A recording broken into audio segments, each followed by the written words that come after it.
Let's get started. Story number 1. The snow fell silently over the town of Black Hollow that December. The flakes were thick and heavy, muffling the sound of footsteps and wrapping the world in a deceiving calm. It was always cold here, the kind of cold that gnawed at your bones no matter how many layers you wore. This winter, however, something else hung in the air, something darker than the longest nights. Evelyn Thompson arrived back in Black Hollow just days before Christmas. She hadn't visited her family home in over a decade, ever since her parents passed. But when her uncle's lawyer called about settling the estate, she didn't have much of a choice. The house, she learned now, belonged to her.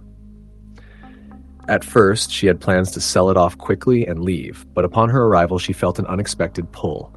Black Hollow had a way of holding you. Her uncle's house was large and weathered, like an ancient sentinel on the edge of town. Decay had set in, peeling wallpaper, warped wood, and broken tiles scattered the floors. But the worst part was the cold.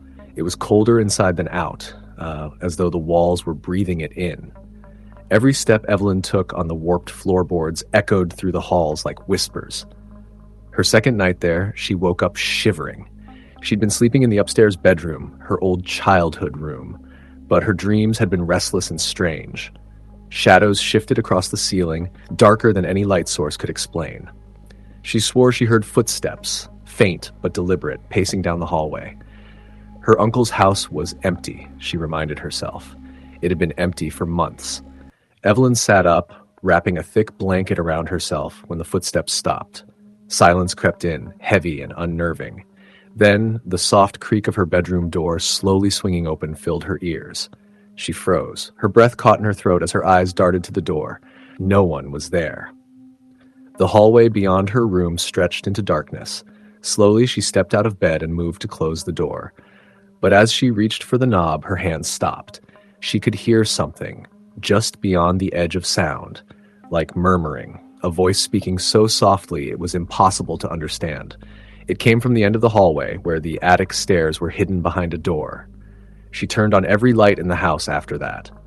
But the old house seemed to absorb the light, leaving corners and doorways draped in gloom. Evelyn did everything to avoid looking directly at the attic door. It was odd. She didn't remember an attic as a child. Her uncle must have made some renovations after her parents died, but why? The door wasn't locked, but something told her not to open it. That night, Evelyn slept on the couch downstairs, bundled in blankets and listening to the wind howl against the windows. On the third day, Evelyn explored the house more thoroughly, convinced her mind was just playing tricks. The upstairs hallway still felt off, colder than the rest of the house, like a forgotten pocket of winter air. She avoided the attic door again. Later, while sorting through boxes in the living room, she stumbled upon an old journal. Her uncle's name, Robert Thompson, was scrawled in shaky letters across the front. The first few entries were harmless. They spoke about mundane things, the house repairs, harsh winters, and errands in town. But then, a week before Christmas several years ago, the tone shifted. I hear it at night. Soft, pacing footsteps. It waits at the attic door. Evelyn's skin crawled. She flipped ahead.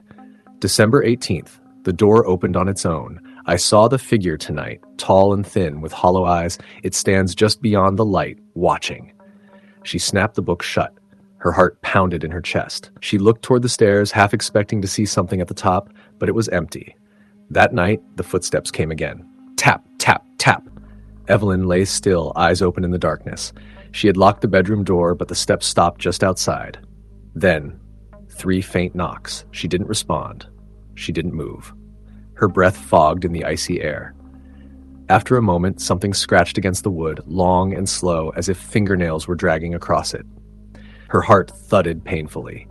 Minutes passed before silence returned. Morning couldn't come quickly enough. Evelyn decided to leave. She didn't care about the house, the inheritance, or anything else. But when she tried to leave, her car wouldn't start. It sat dead in the driveway, blanketed in snow. Worse, the storm had picked up, and no one in town was answering the phone. That evening, Evelyn gathered her things, deciding she would walk to the nearest neighbor in the morning. But as she sat by the fire trying to warm herself, she heard it again, murmuring. It floated down the stairs, soft and rhythmic, as though someone were chanting words they didn't want her to hear. She grabbed the flashlight and a fire poker, her pulse roaring in her ears. This time, she couldn't ignore it. She climbed the stairs, every creak of wood screaming beneath her feet. At the top, she stood in front of the attic door, her breath visible in the freezing air. The murmuring stopped. The doorknob felt ice cold under her hand as she turned it. The door opened slowly with a groan, revealing a narrow staircase leading upward. It was dark, so dark her flashlight barely cut through the blackness. With every step, the air grew colder. At the top of the stairs was the attic. Dust hung thick in the air, and old furniture and boxes were scattered around like forgotten memories. But at the center of the room, standing deathly still, was someone. The figure was tall and thin, just as her uncle had described. It wore what looked like an old coat, but its face was wrong, hollow, stretched, and pale like a mask. Its eyes were nothing but deep, dark sockets. The thing tilted its head, its mouth moving without sound. Evelyn stumbled back, knocking over a box, but the figure didn't move, it only stared. Her flashlight flickered and died. In the dark, the figure began to murmur again. The sound seeped into her head, soft but insistent, like a prayer spoken backward. Evelyn ran. She slammed the attic door shut and pushed a chair against it, though she knew it wouldn't help. The murmuring grew louder, this time echoing through the entire house. It came from the vents, the walls, the floors. The lights flickered as Evelyn screamed, covering her ears, trying to block it out. Then, as suddenly as it started, the house fell silent. She didn't sleep that night. She sat by the front door, gripping the fire poker and waiting for morning. When dawn finally broke, she trudged through the snow to her neighbor's house. They called for help, and by the time she returned with the authorities, the attic door was open. The attic was empty. No figure. No murmuring. Only dust and cold. The town coroner later told Evelyn that her uncle, Robert, had been found dead in the attic the previous December, sitting against the wall as though he'd been waiting for something. His face, she was told, was frozen in a look of sheer terror. Evelyn never went back to the house after that. She sold it to the town for demolition. They tore it down the following summer, leaving behind only the foundation and a patch of lifeless ground. But some say that on cold December nights, when the wind dies down, you can still hear it, the faint sound of murmuring drifting across the snow. Story the end. Story number 2. The wind cut through the trees like a knife that December, sharp and relentless. The old farmhouse sat alone on a stretch of barren land, snow piled high around it like a fortress. For years, no one had lived there. People in the nearby town of Elmsworth called it Widow's Hollow, though no one could quite agree on how it got the name. Some said the last owner, a widow named Margaret Holt, had vanished one Christmas Eve long ago. Others believed she never left at all. Stephen Dyer didn't believe in ghost stories. He was a retired teacher, practical to the bone, and had recently bought the house for next to nothing at auction. It was meant to be a quiet place where he could finish his book, a project he'd started years ago but never completed. The house needed work, sure, but Stephen had time. On his first night, he sat by the fire, a thick wool blanket draped over his shoulders. The old radiator pipes rattled, and the wind howled against the windows. The house creaked and groaned in the way old houses do, as if it were stretching its bones after being asleep for too long. It was comforting in a strange way. Stephen poured himself a glass of whiskey, jotted down a few thoughts for his book, and eventually drifted off in the chair. It was the sound of footsteps that woke him. At first, Stephen thought it might have been his imagination. Old houses made noises, after all, but then he heard it again. Soft, deliberate steps above him, as though someone were walking slowly across the second floor. The problem was Stephen hadn't gone upstairs yet. The rooms up there were still cold and covered in dust. He sat up, holding his breath. The footsteps stopped. Stephen shook his head, muttering under his breath. The wind. The pipes. That's all. He grabbed his flashlight and headed for the staircase. If an animal had gotten in, raccoon, squirrel, something, he needed to deal with it. Each step on the stairs creaked under his weight. At the top, the hallway stretched into darkness. The air was colder here, sharp enough to sting his lungs. He checked the bedrooms one by one. They were empty. Dust-covered furniture lay draped in white sheets, and the smell of decay lingered faintly. Satisfied that he was alone, Stephen turned to head back downstairs. But as he reached the top step, the sound returned. The footsteps came again, this time directly behind him. Stephen spun around, the flashlight beam trembling in his hand. The hallway was empty, yet the sound persisted, slow and rhythmic, as though someone were pacing just outside the light. He swallowed hard, heart hammering in his chest, and backed down the stairs without taking his eyes off the dark. Once downstairs, Stephen locked the door to the second floor, jammed a chair under the handle, and poured himself another whiskey. He sat by the fire again, refusing to think too much about what had happened. The next day, the storm rolled in, heavy snow and wind so fierce it rattled the shutters. Stephen busied himself with repairs in the kitchen, but he couldn't shake the unease in his chest. Twice he caught movement out of the corner of his eye, something small and quick darting past the doorway. He convinced himself it was the snow playing tricks through the windows. But that night, the footsteps returned. Stephen lay awake in his bed, staring at the ceiling. The sound drifted from upstairs again, slow and methodical, like someone was walking back and forth. It stopped for a while, and Stephen dared to relax until he heard something new. A faint voice, a woman's voice. "Let me in." Stephen sat bolt upright, his heart in his throat. The voice was distant, but clear enough to send chills down his spine. "Let me in." It came from the front door. Grabbing his flashlight, Stephen stumbled out of bed and down the stairs. The house was pitch dark except for the faint glow of moonlight reflecting off the snow. He approached the front door cautiously. From the other side, the voice called again, closer this time. "Please, it's so cold. Let me in." He froze. Something about the voice was wrong. It was soft, almost pleading, but there was no warmth to it. The words sounded empty. "Who's there?" Stephen called, his voice shaking. Silence. Then 3 knocks. Soft, deliberate. Knock, knock, knock. Stephen backed away, his breath fogging in the freezing air. Suddenly, every window in the house began to rattle violently. The shutters slammed against the walls as though something outside was trying to get in. Stephen grabbed the fire poker, his hands trembling. Then, as quickly as it started, the noise stopped. Stephen stood there for what felt like hours, staring at the door. The only sound was the wind howling through the empty fields. By morning, Stephen resolved to leave. The snow had finally stopped, and he wasn't about to spend another night in that house. But when he opened the front door, he stopped cold. There, in the snow, were footprints. Bare footprints, leading up to the door, and nowhere else. No tracks leading back, no sign of where they had come from. Stephen slammed the door shut. He grabbed his keys, his coat, and his bag. But when he tried the car, it wouldn't start. The engine sputtered, groaned, and died. Panicking, Stephen ran back inside to grab his phone. He would call for help. The phone was dead. That night, Stephen barricaded himself in the living room, determined to wait out whatever this was. He kept the fire roaring and clutched the fire poker like a lifeline. The house was silent for hours, and Stephen began to think, maybe, just maybe, it was over. Then he heard it.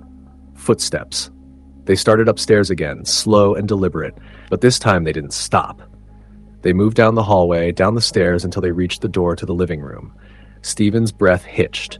He could see the door handle turning slowly, the wood creaking as the door opened a crack. "Please, let me in." The voice was right there, on the other side of the door. Stephen screamed and swung the fire poker, slamming the door shut. He pushed furniture against it, his ears ringing with the pounding of his own heartbeat. The voice continued softly, endlessly, whispering from all around him. "Let me in. Let me in." By morning, the neighbors found Stephen's car still buried in snow. They broke into the house and found him curled in the corner of the living room, clutching the fire poker and muttering to himself. His eyes were wide and unfocused, his skin pale as frost. Stephen never spoke about what happened in Widow's Hollow. The doctors said he'd suffered a breakdown brought on by isolation. The house was sold again the following year to another buyer who wanted to escape the world. But they say on the coldest December nights, you can still hear the whispers at Widow's Hollow. "Let me in." Story the end. Story number 3. The snowstorm began earlier than expected that December. Thick flakes fell from the sky, burying the small town of Greenridge under a heavy white blanket. By nightfall, the roads were impassable and the town fell silent, except for the distant groaning of trees bowing under the weight of ice. Eleanor Grant watched the snow pile up through the window of her small cottage on the edge of town. She was used to winters like this, isolated and bitterly cold, but this storm felt different. The air was heavier, darker somehow. Her old clock ticked loudly, counting the slow seconds. She wrapped herself in a shawl and poured a cup of tea, settling into her chair near the fireplace. At precisely midnight, Eleanor heard the knock. It was soft at first, 3 taps on her front door. She froze, her cup paused halfway to her lips. No one would be out in a storm like this, not at this hour. She set the cup down and rose slowly, her slippers whispering against the wooden floor. Knock, knock, knock! Louder this time, more insistent. Who could it be? She muttered to herself. She grabbed a lantern and crept to the door. Peering through the peephole, she saw nothing but swirling snow, no shapes, no footprints on the freshly covered porch. Her hand hovered over the lock. Hello, she called softly. Silence. Finally, Eleanor turned away, deciding it was just the wind. But as she stepped back, the knocks returned, so loud they rattled the door in its frame. Bang! Bang! Bang! Eleanor spun around, her heart racing. The lantern flickered in her hand. Who's there? She shouted. The wind outside howled in answer. She reached out and slowly unlocked the door. When she pulled it open, her breath caught in her throat. A little girl stood there in the snow. She couldn't have been older than 8, with long black hair hanging limp around her pale face. Her thin dress was soaked through, clinging to her small frame, and her bare feet sank into the snow. But what unsettled Eleanor most were her eyes, dark, hollow, and unblinking. Eleanor's voice trembled. My goodness, child, what are you doing out here? The girl didn't answer. She simply stared at Eleanor, snowflakes gathering in her hair. Against her better judgment, Eleanor stepped aside. Come in before you freeze to death. The girl walked silently into the cottage. Eleanor shut the door behind her, locking it tight. You must be freezing. Come sit by the fire, she said, gesturing toward the hearth. The girl moved across the room, her footsteps silent. She sat on the rug near the fire, but did not extend her hands for warmth. Eleanor fetched a blanket and draped it over the girl's shoulders, but the child didn't react. She sat perfectly still, her dark eyes locked on the flames. Eleanor poured a second cup of tea and sat across from her. Where's your family? She asked gently. Are you lost? The girl said nothing. Eleanor frowned. What's your name, dear? The girl turned her head slowly, her gaze meeting Eleanor's. In a voice barely above a whisper, she said, I live here. Eleanor blinked. What? No, dear, you don't live here. I've lived here for over 30 years. The girl's face remained expressionless. I live here. A chill ran down Eleanor's spine, colder than the winter air outside. You must be mistaken, child. The girl turned back to the fire, her face illuminated by the flickering light. Eleanor studied her. There was something wrong. Her skin was too pale, her lips too still. The room felt colder with each passing moment, the fire seeming unable to warm it. Eleanor stood. I'll call someone from town. They'll know where you belong. As she reached for the telephone, the girl whispered, Don't. Eleanor froze. What did you say? Don't call them. The lights flickered. A gust of wind howled down the chimney, and the flames in the fireplace sputtered violently. Eleanor's hand trembled as she picked up the receiver. The line was dead. When she turned back, the girl was gone. The blanket lay crumpled on the floor, but the child had vanished. Where? Eleanor whispered, her voice trembling. She grabbed the lantern again, its weak light cutting through the shadows, and moved through the cottage. Little girl? She called, her voice cracking. Where did you go? She checked every room, the kitchen, the hall, even the pantry, but there was no sign of the child.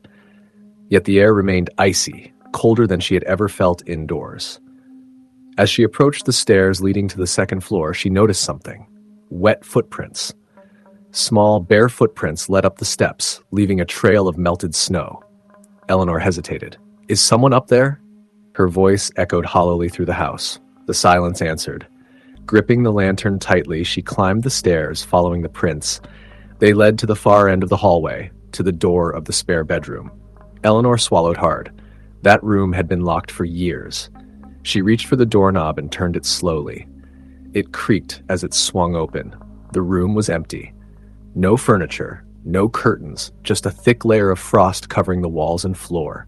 Eleanor's breath hung in the air like smoke, and there in the center of the room, the girl stood with her back to her.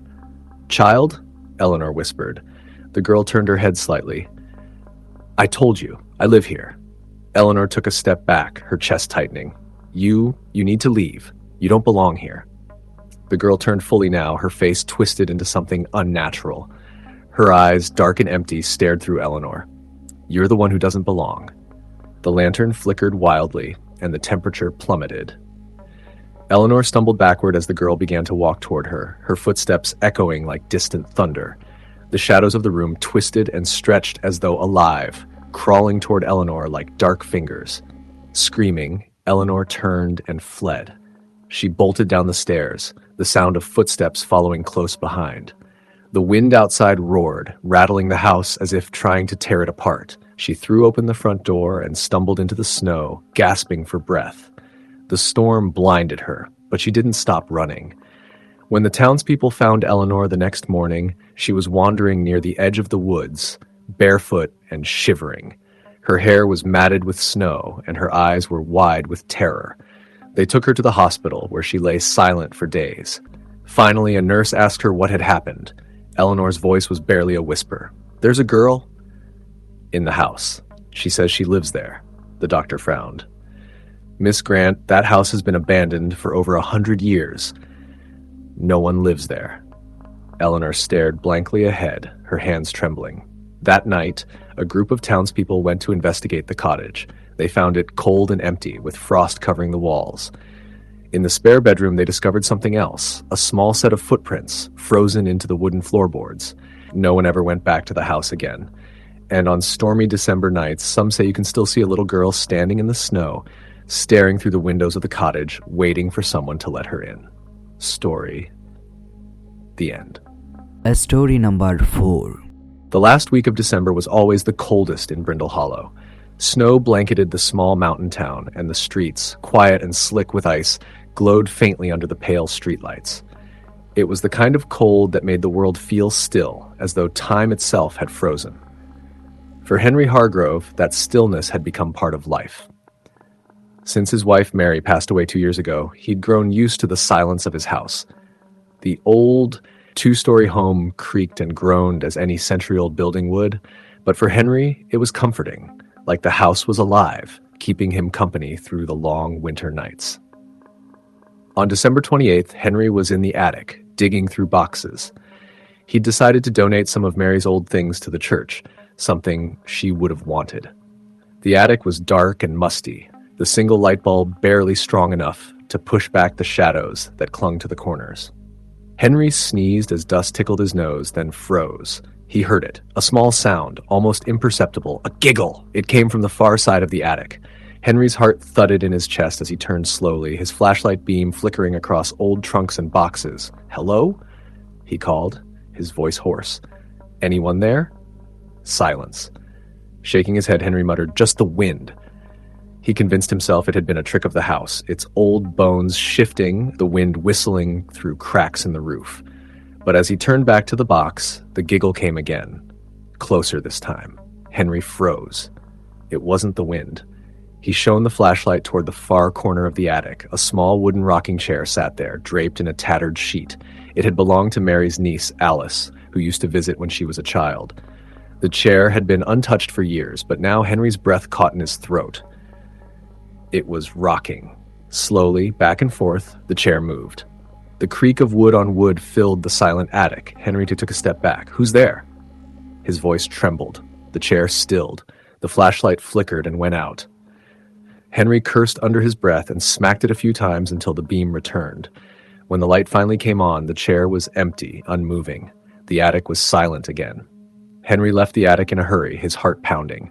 As he made his way downstairs, he tried to calm himself. Old house. Drafts. Nothing to worry about, he thought. He spent the rest of the evening in his armchair by the fire, a blanket draped over his legs. The warmth steadied him, and the crackling of the flames filled the silence. At midnight, Henry awoke with a start. The fire had burned low, filling the room with faint shadows. His skin prickled, the feeling of being watched washing over him. He turned his head slowly. In the doorway to the hall, a child stood. She was small, no more than 6 or 7, with long, dark hair that hung in front of her face. Her white nightgown looked thin and wet, clinging to her frame as though she'd been standing out in the snow. Her bare feet left faint, wet footprints on the wooden floor. Henry stared, his breath caught in his chest. Who are you? The child didn't move. She didn't blink. Are you lost? Henry asked, his voice trembling. Where are your parents? The little girl tilted her head ever so slightly, the movement unnatural, as though her neck moved on a hinge. Then, in a soft, raspy voice, she whispered, "It's cold." Henry swallowed hard. "Come here by the fire. Let me help you." The girl didn't move. Henry stood up slowly, the blanket slipping from his lap. "What's your name?" he asked. The girl lifted her head just enough for Henry to see her face. Her skin was pale and lifeless, her lips tinged blue, and her eyes, they were empty, black as the space between stars. Henry stumbled back, his heart pounding in his ears. "Dear God!" The girl opened her mouth, her voice a hollow whisper that seemed to come from everywhere at once. "Let me in." The flames in the fireplace sputtered and died. The room fell into utter darkness. Henry fumbled for matches, his hands shaking violently. This isn't real," he muttered, his voice cracking. "You're not real." When the flames finally roared back to life, the girl was gone. The doorway was empty. Henry didn't sleep that night. The next day, Henry went into town. The snowstorm had eased, and he found Father Gregory in the small church on the hill.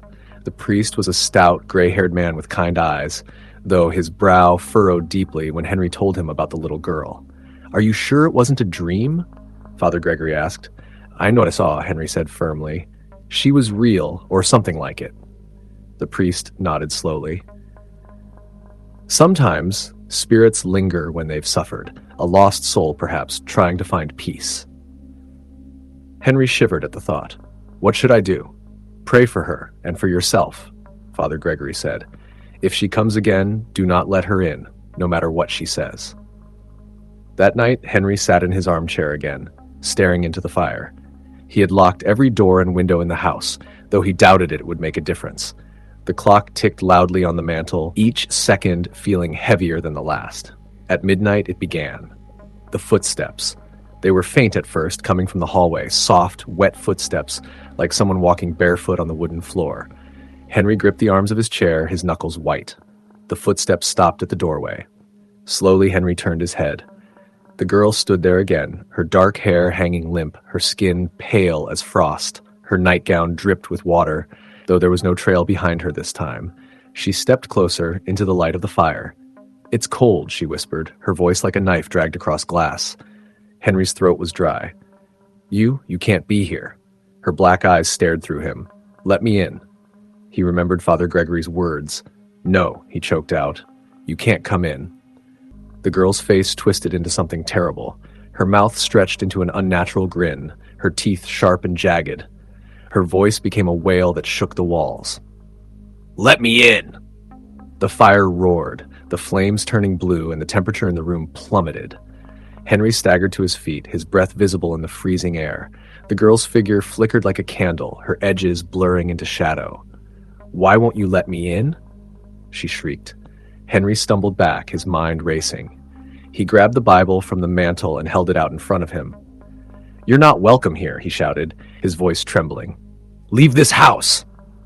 The girl's wail grew louder, echoing through the room, the sound splitting Henry's ears. The shadows on the walls writhed and twisted like living things. Then, as suddenly as it began, the noise stopped. The girl was gone. The fire crackled softly in the silence, its blue flames fading back to orange. Henry collapsed into the chair, the Bible still clutched in his shaking hands. He stayed awake the rest of the night, too terrified to close his eyes. By morning, the storm had passed, and Henry made his way back to the church. Father Gregory listened quietly as Henry recounted what had happened. The priest's expression grew grave. "You were right, Mr. Hargrove. She isn't real, not in the way we understand. Spirits like hers are restless. They wander, searching for something they lost or something they need." "Why does she keep saying it's cold?" Henry asked. Father Gregory sighed. "The girl must have died in the cold, alone and afraid, and now she wanders, seeking warmth, seeking to be let in." Henry shuddered. "What should I do?" "Do not give her what she wants." Father Gregory said firmly. "If you let her in, she will never leave." That night, the snow began to fall again, heavy and silent. Henry sat by the fire with the Bible on his lap, his hands trembling. He jumped at every creak of the house, every gust of wind outside. At midnight, the room grew cold. The fire flickered, then sputtered as though gasping for air. A chill swept through the house, and Henry's breath fogged in front of him. Then came the knock. Knock, knock, knock. Henry clutched the Bible, his heart hammering. Knock, knock, knock. It was louder this time, more forceful. He could hear it echo through the empty house. "Let me in," the girl's voice whispered. Henry shut his eyes tightly. "You can't come in. You're not welcome here." The knocking grew louder. The walls of the house shook as the girl screamed, her voice piercing and otherworldly. "Let me in!" Henry held the Bible to his chest, shouting prayers through his tears as the room shook violently. The temperature dropped until frost crawled up the walls and the fire died completely. Then, suddenly, it stopped. The house fell silent. Henry opened his eyes slowly. The girl was gone, the room was still, and the fire crackled to life on its own. For the first time in years, the house felt warm. The next morning, the townspeople found Henry asleep in his armchair, the Bible still in his hands. He was pale and cold, but alive. When they asked what had happened, he told them everything. Father Gregory blessed the house, and the little girl was never seen again. But on cold December nights, when the snow falls heavy and the wind howls through Brindle Hollow, some say you can still hear the faint sound of a child's voice outside the window. It's cold, let me in. Story the end. Story number 6. It was December in the small town of Harrowsfield, a place known for its picturesque snow-covered streets and cozy homes adorned with Christmas lights. But for Clara Matthews, this December felt different. Colder, darker. She had recently inherited her late aunt's house, a rambling old Victorian that stood at the edge of town, its windows dark and brooding as if it were hiding something. The house had always been a part of the family's legacy, passed down through generations, but no one had lived in it for years. The last time Clara had been there was as a child, and she remembered it being full of laughter and warmth. Now it stood silent and forgotten, its walls creaking under the weight of time. Clara's parents had insisted she take it, seeing it as a symbol of family tradition, but she wasn't sure what to make of it. That first night, she stood at the threshold, the key cold in her hand as the wind howled outside, carrying the scent of pine and old wood. The house seemed to welcome her with an unsettling stillness. She stepped inside, her boots making a soft echo on the wooden floors.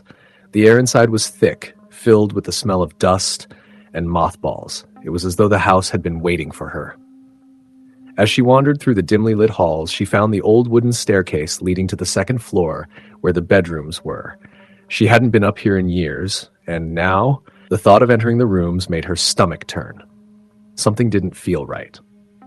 The air was colder up here, the kind of chill that seeped into your bones. Clara tried to shake off the feeling, convincing herself it was just the draft from the old house. Her aunt's room was at the end of the hallway, and Clara paused at the door, a strange reluctance creeping over her. The door was ajar, and as she peered inside, she saw the dusty remnants of a life once lived. Faded curtains, a rocking chair in the corner, and an old-fashioned bed with a quilt neatly folded at the foot. Nothing unusual at first glance, but Clara's eyes were drawn to the mirror on the wall. It was large, with an ornate gold frame, and it seemed to shimmer in the low light. Clara felt an odd tug, a compulsion to approach it. As she stood before the mirror, the temperature in the room dropped further, and the reflection seemed to warp and shimmer. Clara blinked, but when she looked again, she saw a figure, a woman draped in a long, flowing gown. Her face was pale, almost translucent, and her eyes were locked on Clara's. The woman's lips parted as if to speak, but no sound came. Clara stepped back, her heart racing in her chest. Was it a trick of the light? Was she seeing things? Before she could process what had happened, a loud thud echoed from downstairs. Clara jumped, her heart pounding. She rushed to the top of the stairs, peering down into the darkness below. There was nothing there. She hesitated, but then decided to check the source of the noise. As she made her way downstairs, the feeling of being watched grew stronger, more intense. The floorboards creaked under her feet, each step seeming louder than the last. When she reached the bottom, the house was still, eerily so. But as she turned toward the living room, she saw something, a shape standing in the doorway. It was the same figure she had seen in the mirror. Clara froze, her blood running cold. The woman was standing there, staring at her with those empty, haunting eyes. Her face was gaunt, her hair hanging in limp strands around her face. Clara opened her mouth to scream, but no sound came out. The figure began to move, slowly, its feet dragging across the floor like it was weighted down by something unseen. Clara backed away, her hands trembling as she fumbled for the door. But the figure didn't stop. It followed her, its presence growing stronger, closer, until Clara felt the cold touch of it on her skin. The air grew thick with a sense of impending doom, and she could feel the weight of the house closing in around her. With one final burst of strength, Clara ran out the door and into the snow. She didn't stop to look back, not until she reached the town square, her breath coming in sharp, frantic gasps. Her hands shook as she tried to compose herself. What had happened? Was she losing her mind? That night, Clara locked the doors and windows, not daring to venture back inside. She barely slept, every creak of the house amplifying the fear gnawing at her. By morning, the fear had not dissipated. In fact, it had only deepened. She knew she couldn't stay there any longer. Something in that house was alive, something old and angry, and it wasn't ready to let her go. She contacted a local historian, an elderly man named Mr. Pinder, who knew the town's secrets better than anyone. When Clara explained what had happened, he listened intently, his face growing more solemn with each word. "That house," he said softly, "has a history. It was built by your great-great-grandfather, a man who was obsessed with things beyond this world. He dabbled in dark rituals, trying to summon the spirits of the past. It was said that your aunt's mother, your grandmother, was involved in those rituals. The house has always been a place where the boundary between the living and the dead is thin, and I believe it's waiting for you." Clara felt a chill run down her spine. She had heard rumors of her family's dark past, but she never believed them. Now, the truth felt undeniable. She was being haunted, not just by the figure she had seen, but by the history of her own bloodline. Determined to find out more, Clara returned to the house, this time armed with knowledge. She pored over old letters and journals her aunt had left behind. They spoke of strange occurrences, of whispers in the night, and of a pact made long ago. The rituals had been meant to summon something powerful, but they had also opened a door to something far more sinister. That night, Clara decided to confront whatever lingered in the house. She stood before the mirror in her aunt's room, her reflection staring back at her. She closed her eyes, recalling the stories of the rituals, the dark promises made in exchange for power. She spoke the words, the ancient incantations her aunt had written in the journal. For a moment, nothing happened. Then, the temperature dropped once more, and Clara opened her eyes. The figure was there again, but this time, it was no longer a silent apparition. The woman spoke. "Your blood calls to me," she whispered, her voice like the wind howling through the trees. "You cannot escape what has been set in motion. You are mine." Clara screamed, but it was too late. The house seemed to close in on her, the walls groaning and creaking as if alive. The figure reached out, its icy fingers brushing Clara's skin. She felt her strength draining, her body growing numb as the world around her blurred. When the townspeople found Clara the next morning, they searched the house but found no sign of her. Only the mirror remained, its surface smooth and unmarked, reflecting nothing but the emptiness of the room. Clara Matthews was never seen again, and the house at the edge of town was left to stand, a silent witness to the horrors it had harbored for generations. Story the end. Story number 7. It was a bitter December evening when Lucy Peterson arrived at the old estate. The wind howled around her, sending snowflakes swirling through the air, but the heavy snowfall didn't stop her from approaching the mansion that loomed darkly at the edge of the village. She had never visited before, but the house had always fascinated her. Its weathered stone walls, towering windows, and looming silhouette were the stuff of local legend. The town folk spoke of it with hushed voices, warning others to stay away. "No good comes from that place," they'd say. But Lucy wasn't one to be easily intimidated. She had inherited the house from her late uncle, a man she barely knew but who had apparently cared for her well enough to leave her the entire estate. Now, with a few days off from her job as a historian, she planned to explore the house, discover its hidden secrets, and perhaps even breathe life into it again. The front door creaked as she pushed it open, stepping into the dimly lit entryway. The air smelled of mildew and old wood, thick with the scent of something long forgotten. She shivered, drawing her coat tighter around her shoulders. The large chandelier above her was coated with a thin layer of dust, but it still held a certain elegance, as if it had once been beautiful in another time. Lucy's steps echoed through the cavernous hallway as she explored, slowly moving deeper into the mansion. The house seemed abandoned, but there was an unease that settled over her, a feeling that something was off. The grand staircase rose before her, its banister curved and polished, leading to the second floor. She hesitated, wondering what her uncle had kept hidden up there. Upstairs, the house was darker still. The windows were obscured by heavy curtains, blocking out most of the weak daylight. The hall was lined with doors, each one as imposing as the next. As she walked past them, she noticed an old portrait hanging on the wall.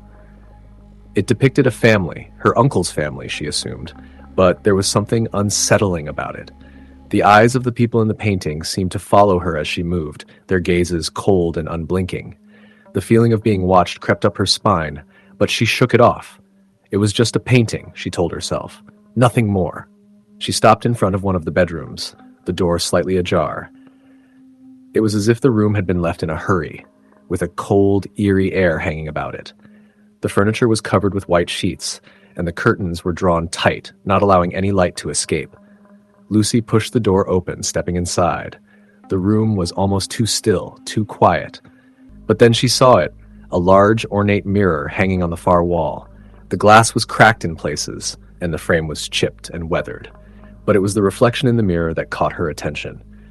At first, she saw only herself, her pale face framed by her dark hair, her wide eyes searching the room. But then something shifted. In the corner of the mirror, just beyond her reflection, she saw a figure, a woman, standing in the shadows. Lucy's breath caught in her throat. She spun around expecting to see someone behind her, but there was no one, just the empty room. When she turned back to the mirror, the figure was gone. Lucy took a deep breath, shaking her head. The house was playing tricks on her. Her imagination was running wild. It was just the strange atmosphere of the mansion, the loneliness. She turned and walked to the window, pushing back the heavy curtains. Outside, the snow was falling faster now, covering the world in a blanket of white. It was beautiful, yet isolating. As Lucy was about to leave the room, she heard a faint sound. It was like a whisper, soft and distant, but it was unmistakable. She froze, her hand hovering over the doorknob. The whisper grew louder, closer, as if someone was speaking just behind her. "Leave, now." The voice was cold, harsh, and unmistakably female. Lucy's heart raced. She spun around again, her eyes frantically searching the dark room, but there was nothing, no one. But the temperature in the room had dropped, and she could see her breath fogging in the air. Her pulse quickened, and a cold dread washed over her. The air seemed to press in on her, suffocating her. Without thinking, she ran out of the room, her footsteps echoing in the silent house. She descended the stairs quickly, eager to leave. But when she reached the bottom, something stopped her. A loud bang came from the front door, followed by a soft thud, like something heavy had fallen to the ground. Lucy's legs felt weak as she turned toward the noise. The door was still shut. But something was wrong. It wasn't the snowstorm that made her uneasy. It was the presence in the house, the feeling of being trapped, of being not alone. Lucy felt an overwhelming compulsion to leave, but she couldn't make herself move. Then the voice came again. "Why did you come back?" The words were colder now, sharper, echoing in her mind. Lucy spun around to face the staircase. At the top, she saw the figure again, the woman from the mirror, standing in the hallway. This time, there was no mistaking it. The woman was no longer a shadow, a fleeting image in the glass. She was solid, dressed in a long, flowing gown that seemed to shimmer faintly in the dim light. The woman stepped forward, her feet moving soundlessly across the floor. As she descended the staircase, Lucy could see her face more clearly now. Pale, gaunt, with hollow eyes that stared straight through her. The woman's lips parted, but no words came. Instead, Lucy felt a cold hand brush her shoulder, icy fingers that sent a shock of terror through her body. Lucy backed away, heart hammering in her chest. She turned and fled through the hallway, pushing past rooms and doors, as though she could outrun the chill that had taken hold of her. But no matter how fast she moved, the feeling of the woman's presence never left her. The air was thick, almost suffocating, and each step she took seemed to echo louder than the last. Finally, she reached the front door, but when she tried to open it, it wouldn't budge. Panic set in. She yanked on the handle again and again, but it refused to give. The house seemed to close in around her. She could hear the whispering again, soft and insistent. "Stay with me." She spun around, her back pressed against the door. The woman stood at the far end of the hall, staring at her with those empty, soulless eyes. Her mouth moved, forming words that Lucy couldn't understand, but they seemed to tug at her very being. "Leave me alone," Lucy screamed, her voice cracking with fear. But the figure didn't stop. It moved closer, its presence suffocating, its eyes locked onto hers. Suddenly, Lucy felt a sharp, overwhelming pain in her chest. Her vision blurred, and she crumpled to the floor, gasping for air. The cold was unbearable, seeping deep into her skin, her bones. The woman stood over her, watching, silent and still. Lucy's body grew numb as her vision faded to black, and the last thing she saw was the figure's outstretched hand reaching toward her. When the townfolk found her the next morning, they could only find her footprints leading to the mansion. The doors had been locked, and the house was silent. No one had seen Lucy Peterson since that night, and the mansion stood, as it always had, cloaked in shadows and mystery, its secrets never revealed. Story the end. Story number 8. The first snowfall had come early that December. It was thick and relentless, blanketing the small town in a quiet, icy embrace. Ellie had always loved this time of year. The smell of pine and cinnamon, the soft glow of holiday lights, the way the world seemed to slow down just a little. But this December was different. This one was colder than she remembered, and something about the silence felt heavier than usual. Ellie was a young woman, newly moved into a small house on the outskirts of town. She had always been drawn to old houses, the kind with creaky floors and drafty windows, the kind that whispered stories in the dark. When she found the house, abandoned for years with its faded Victorian charm, it seemed like the perfect place for her fresh start. She moved in at the beginning of the month, eager to settle in before Christmas. The house had been empty for so long that the air inside was thick with dust. Ellie spent the first few days cleaning and unpacking, each movement stirring up memories of a life that was long gone. The furniture was sparse, nothing more than a few mismatched chairs and an old, cracked table.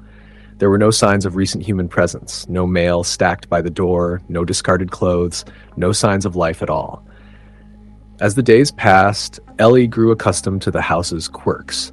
The way the front door groaned as if protesting each time it was opened, the flickering of the old lamp in the hallway, the sudden gusts of cold air that seemed to seep from the walls. But what really unsettled her were the sounds. It started quietly, barely noticeable at first. A soft tapping like fingernails against wood coming from the far side of the house. Ellie dismissed it as the house settling, as old houses often did. But as the nights grew colder, the sounds grew more persistent. Sometimes it was tapping, sometimes it was a soft whispering, barely audible, like someone speaking in a language she didn't understand. At first, she tried to ignore it, but after a few nights, it became impossible to pretend it wasn't happening. On the evening of December 15th, Ellie sat curled up by the fireplace, a mug of hot chocolate in hand. The wind howled outside and snow pelted against the windows, but inside the house was warm and cozy. She was just starting to feel at ease when the tapping began again. It was louder now, unmistakable, coming from the floor above her. She paused, her heart thudding in her chest. She had been hearing these noises for days, but this was different. It was as though someone was walking in the attic above her head. Ellie's first instinct was to call the landlord and ask if the house had been checked for structural damage, but then she remembered there was no landlord. This house had been abandoned for years. She was alone in it. She stood slowly, the warmth of the fire fading as the chill in the air seemed to deepen. She made her way to the stairs and, without thinking, began to ascend. Each step creaked under her weight, the sound unnervingly loud in the otherwise quiet house. She reached the top of the stairs, the hallway stretching out before her, dark and silent. Ellie hesitated for a moment, wondering if she should turn back. But the noise was undeniable. The tapping, once sporadic, had become rhythmic, like a slow, deliberate knocking. She made her way to the attic door, her hand trembling on the handle. The attic door was old, the wood warped from years of exposure to the elements. It hadn't been opened in ages, and the air around it felt thick with dust. Ellie pulled the door open, half expecting to see nothing more than a few old boxes and forgotten items. But as the door creaked open, she was hit with a blast of cold air, colder than anything she had ever felt. It was as though the attic had been sealed off from the world for years, holding in something that didn't belong. She stepped inside, her breath coming in quick bursts. The attic was dimly lit by a single flickering bulb, casting eerie shadows across the room. Boxes were stacked haphazardly against the walls, and cobwebs hung from the rafters. But what caught her attention, what made her blood run cold, was the shape in the far corner. It was a rocking chair, old and worn, its wooden frame chipped and faded. It sat still, unmoving, but Ellie couldn't shake the feeling that it had been rocking just moments before. A chill ran down her spine, and for the first time she wondered if the stories she'd heard about haunted houses were true. Suddenly the tapping started again, louder this time, as though it was coming from directly behind her. Ellie whipped around, her heart racing in her chest. But there was nothing but the shadows and the dust. She swallowed hard, trying to steady her breathing, but the sound didn't stop. It grew louder, faster, as though something was moving in the attic with her, just out of sight. Ellie turned back to the rocking chair, and her breath caught in her throat. It was moving now, slowly creaking back and forth, as if someone were sitting in it, gently rocking. "Hello?" Ellie called out, her voice shaking. "Is anyone there?" The chair stopped rocking abruptly, and the air seemed to grow even colder. The tapping ceased, leaving only the silence. Ellie's heart hammered in her chest as she slowly backed toward the stairs, but then she heard something else, a soft, raspy whisper. It came from the far corner of the room where the shadows seemed to gather. The words were muffled, indistinct, but they were unmistakably human. "Help me." Ellie froze. She couldn't tell if the voice was real or just her imagination, but it was enough to send a jolt of fear through her body. She turned and ran, stumbling down the stairs, desperate to get away from whatever was in the attic. She didn't stop until she was back in the warmth of the living room, panting for breath. For the next few days, Ellie tried to shake off the feeling of unease that had settled over her. She locked the attic door and avoided the second floor altogether. But every night, as December deepened, the noises returned. The tapping, the whispering, the rocking chair in the attic. It was as if the house was alive with something that refused to rest. On the night of December 22nd, Ellie couldn't take it anymore. She had to know what was happening. She had to face whatever was haunting the house. With trembling hands, she grabbed a flashlight and made her way back up to the attic. The door creaked open, the cold air rushing out to meet her. The rocking chair was still there, motionless now, but Ellie knew it wouldn't stay that way for long. She stepped inside, her flashlight beam dancing across the walls, illuminating the forgotten items in the attic. And then she saw it. Something small, something white, peeking out from beneath the rocking chair. It was a child's doll, its porcelain face cracked and chipped, its eyes wide and unblinking. Ellie felt a shiver of dread crawl up her spine as she knelt to pick it up. There was something wrong about the doll, something that made her feel as though it were watching her, waiting for her to move. And then, as if in answer to her unspoken question, the whispers began again. "Help me. Please." Ellie dropped the doll and stumbled back, her heart pounding. The whispers grew louder, more frantic, as if they were begging for release. And then, in the darkness of the attic, Ellie saw something that made her blood run cold. A figure, pale and translucent, standing by the rocking chair. It was a woman, her face hollow and gaunt, her eyes hollow voids of darkness. She was wearing an old-fashioned dress, tattered and faded, and she was reaching toward Ellie, her hands outstretched in a desperate plea. Ellie screamed and ran out of the attic, slamming the door behind her. She didn't stop until she was outside, standing in the snow, gasping for air. The cold had never felt so sharp, so real. The next day, Ellie packed her things and left the house. She never looked back, never returned. The town still remembers the young woman who moved into that house, but they say she never spoke of what she saw. The house remains abandoned, waiting for someone else to hear the tapping and the whispers, to face whatever lingers in the shadows. Story, the end. Story number 9. The snow fell steadily that December, blanketing the world in white and creating a kind of eerie stillness that seemed to stretch forever. Lily had always loved the winter, how everything slowed down, how the world looked clean and new. This December, however, would be different. This December, she would be spending Christmas alone.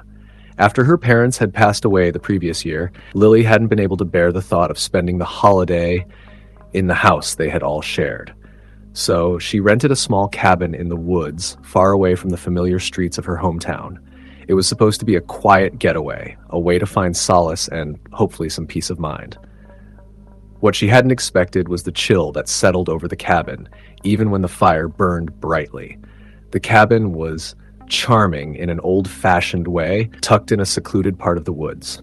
It was a stone structure with wooden beams and large, paned windows that looked out over a dense forest. The air inside was musty, as though the place had been closed off for years, and Lily immediately went to work making it feel more like home. She unpacked her things, made herself a cup of tea, and sat by the fire.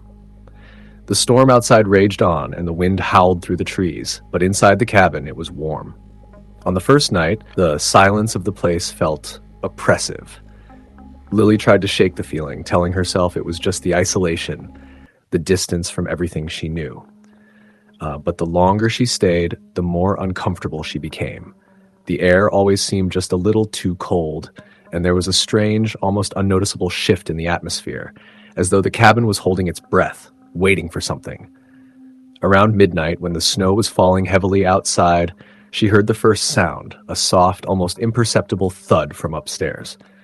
It wasn't loud, and at first she thought it might just be the house settling, but as the hours passed it grew more distinct, more deliberate. The thud, followed by a slight scraping noise, was unmistakable. Someone, or something, was moving upstairs. Lily sat frozen on the couch, staring at the ceiling, wondering if she had imagined it. The wind outside rattled the windows, but she couldn't shake the feeling that there was something else in the house with her. She stood up slowly, her heart racing in her chest. She had to know what it was. Maybe it was an animal, a raccoon or a squirrel, making noise in the attic.